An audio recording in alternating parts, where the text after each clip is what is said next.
नमस्कार मंडळी, श्री स्वामी समर्थ. आज आपण पाहणार आहोत अधिक मास महात्म्यामधील अध्याय 19. अधिक मासामध्ये जर आपण अधिक मासाची पोथी पठण किंवा श्रवण केली तर आपल्या आयुष्यातील दुःख, दारिद्र्य, गरिबी ही दूर होत असते. तसेच अधिक मासाचे पुण्यफळ देखील आपल्याला प्राप्त होत असते. त्यामुळे स्किप न करता शेवटपर्यंत नक्की पहा. श्री अधिक मास महात्म्य अध्याय 19. श्री गणेशाय नमः. गौरी सुत श्री विनायक दुःखहर्ता सुखकारक, तोची विघ्ननाशक मंगलता सकलांचा. माय शारदा विद्या देवी, तिची गाऊ जाता थोरवी, प्रसन्न होऊन देई भरवी विद्या कला गुणासी. सद्गुरु परमार्थाचा पिता, संरक्षक तो विबोध करता, पितृवत उभा पाठी सहसता, काय चिंता करावे. देवदेवता अनेक, गुरुमहिमा त्यांचा पारंपारो, तेच सकलांचा उद्धारो, करते आपल्या कृपेने. या वचनाची अनुभव प्रचिती दृढ, धनव्यास आले गोमटी, वाल्मिकी ऋषी राजस सांगती, जेव्हा त्याची पूर्वकथा ते सांगती सुदैव ब्राह्मणाने केली विचारणा. देवा लागुनी कोणते पुण्यबद्री, म्हणून हे अद्भुत घडले, कोणते कारणे करुणी दया उपजले, म्हणून दर्शन देऊन मृतपुत्रास उठविले. तव श्रीहरी काय बोलिला, विप्रामास जो सरला, तो पुरुषोत्तम मास भला, होता तुझ्या भाग्याने. तू तुझ्या पत्नी समवेत मुडाला असता पुत्र शोकात, भान न राहिले तुम्हास प्रत, कशाचेही ते धवा शोकसागररित्या बुडताना. तुम्ही आठविले मम चरणा, त्यागुण अन्न उदक प्राण, आरंभिला हरिध्यास एक मास तो संपूर्ण. तुम्हास घडले पवित्र स्नानवरी, नकळत ते उपोषण घडले अधिक मासाचे.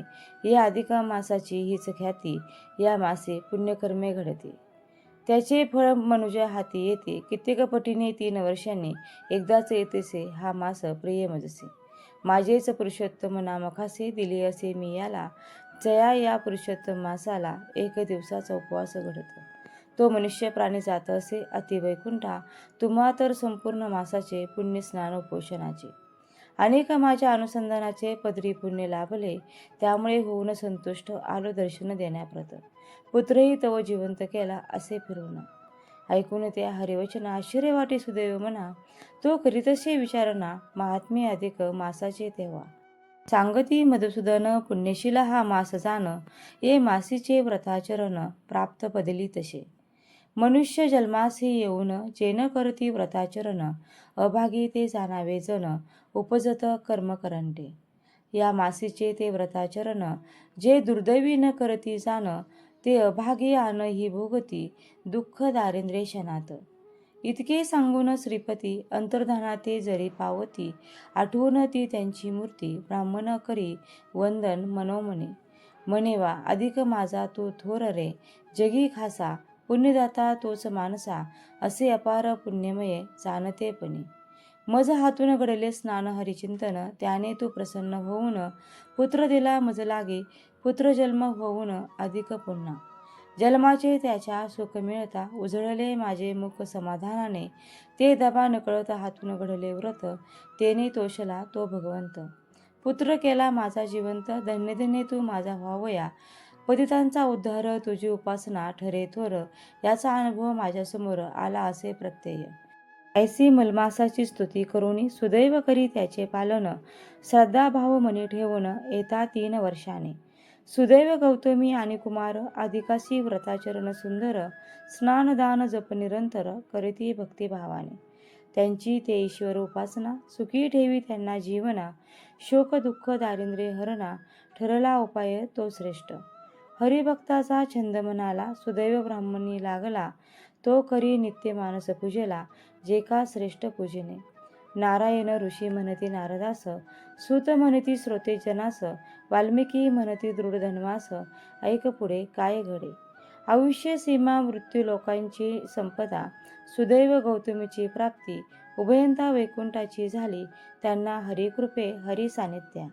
सुख भोग्यास भोगते झाले वैकुंठास, तेत करुणी भवनिवास.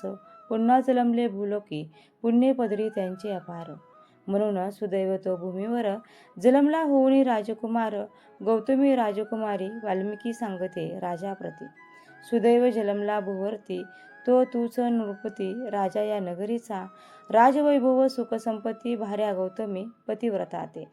गुणसुंदरी नामे गोमुटी लाभली असे भाग्याने हरिकृपेने 4 पुत्र कन्या एकची रूपवंत सुबत्त असे. तव राज्यात प्रजानन ते सुखी हे सारे हरींचे देणे लाभले पूर्व पुण्याईने तू अनुभवासी हरिवचने जे का तुला सांगितले.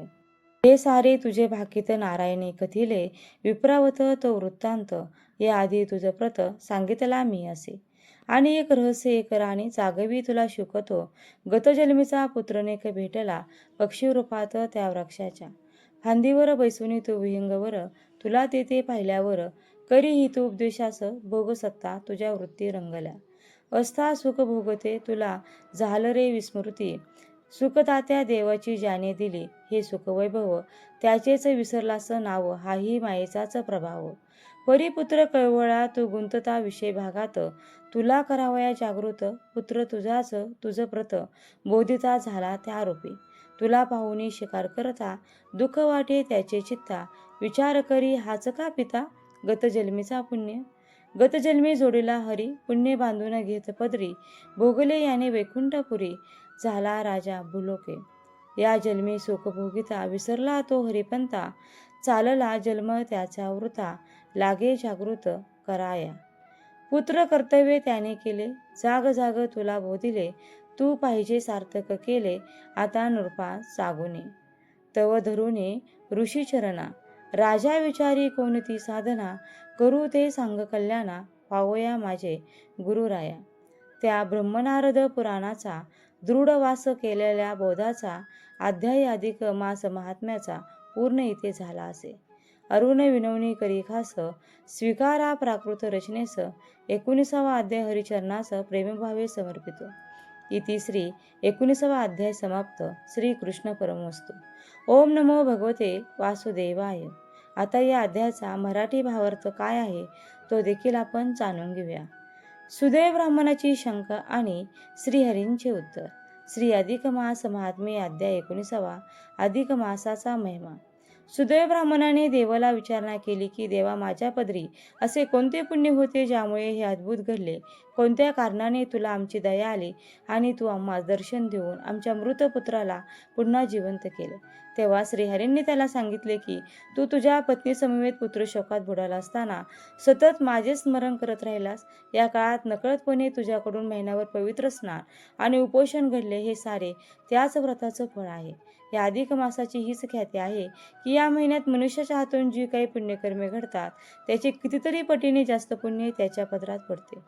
ज्या मनुष्याला या पुरुषोत्तम मासात अगदी 1 दिवसाचा जरी उपवास घडतो तो प्राणी अंती वैकुंठ लोकात जातो. देवाचे हे बोलणे ऐकून सुदैवाच्या मनात मोठे आश्चर्य वाटले आणि त्याने भगवंताला या मासाचे महात्म्य विचारले.